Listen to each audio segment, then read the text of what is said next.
welcome back. The next assignment is assignment 4B. This one is much easier, a much simpler assignment. And it's specifically aimed to get you thinking about what is it like for English language learners. So it's called Myths of Second Language Acquisition.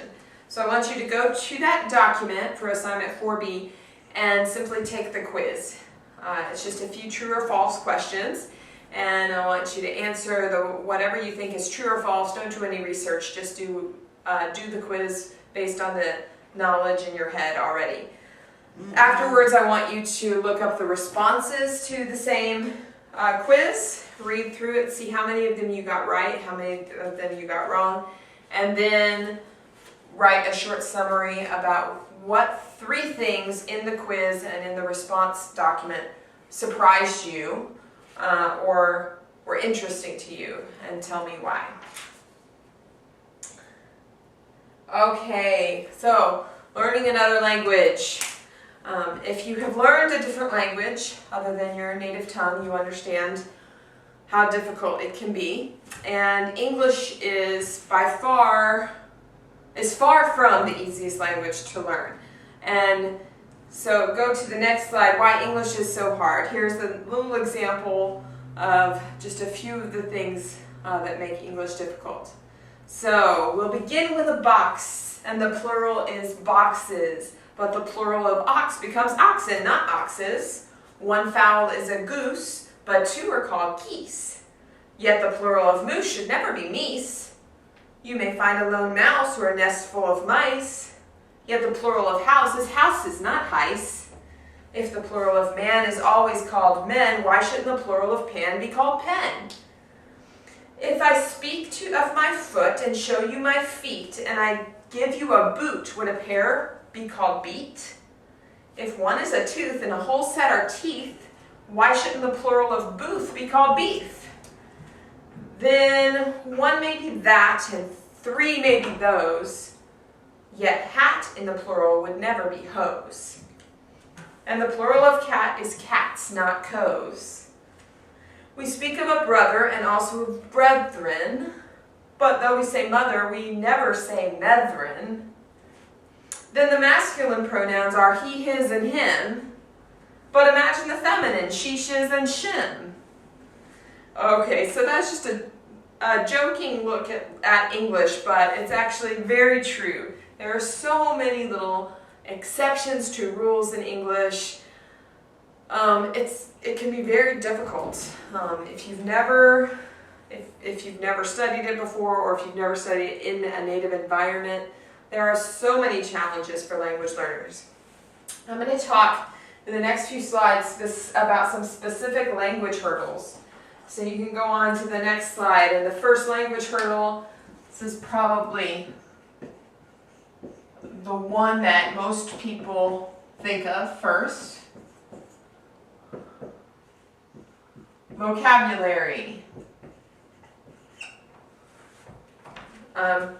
Depending on what grade your students are in and what courses they're taking, they could be expected to acquire and retain up to 100 words a week or more, and especially as they're trying to pass certain English fluency tests, like the test of English as a foreign language, or TOEFL, and also the SAT. There is extremely high level vocabulary in both of those tests, and can you imagine learning that many words, high level words in a foreign language every week?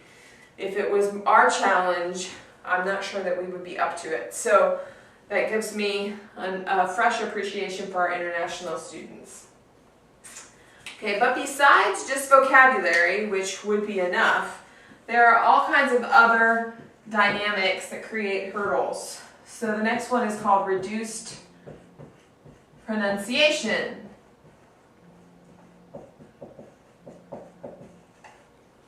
So when we speak in English, we do not, at least in American English, we do not usually pronounce every word completely and fully. So for example, if I want to say it would have been a good idea if someone had studied, I don't say, you should have studied.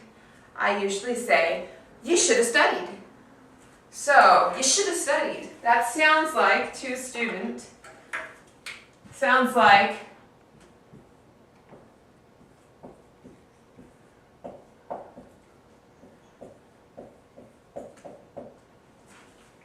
they might hear and discern studied, but you shoulda. They might think, what is you shoulda? I don't know that word. I never learned you shoulda. And we're really saying you should have studied.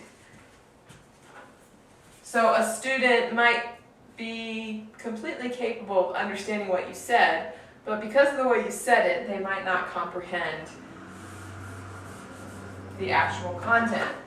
Another example, I'm gonna go to the mall because I want to buy new shoes.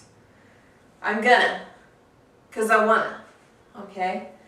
I gotta tell them the truth. I gotta tell them, not them, but he's kinda tired of talking to her. Here we have not he is, he is. Kinda, kind of, tired of talking to her. All of those words meld together into one barely recognizable line of speech. He's got a tired of talking to her. Okay, if you grew up in America, you understand, but if you didn't, then the reduced pronunciation of American speakers can make listening comprehension very difficult. The next one is slang.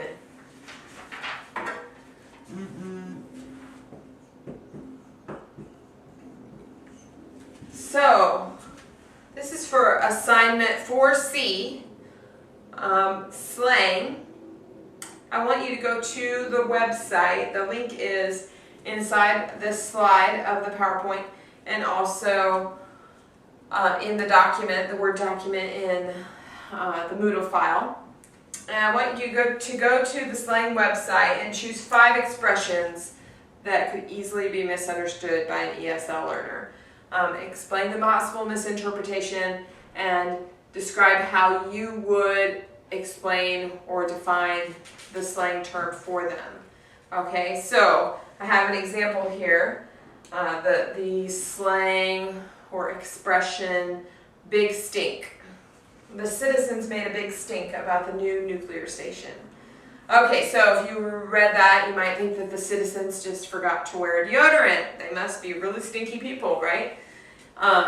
But you would miss the true meaning. So you could explain to your students that if something stinks, it's probably bad, kind of like bad food. Bad food usually stinks. And so if someone makes a stink, they're making a problem. They're making something bad. So give an example like that of how it could be misinterpreted and how you would describe it and define it for your students. I want you to do that for 5 expressions you find on that website.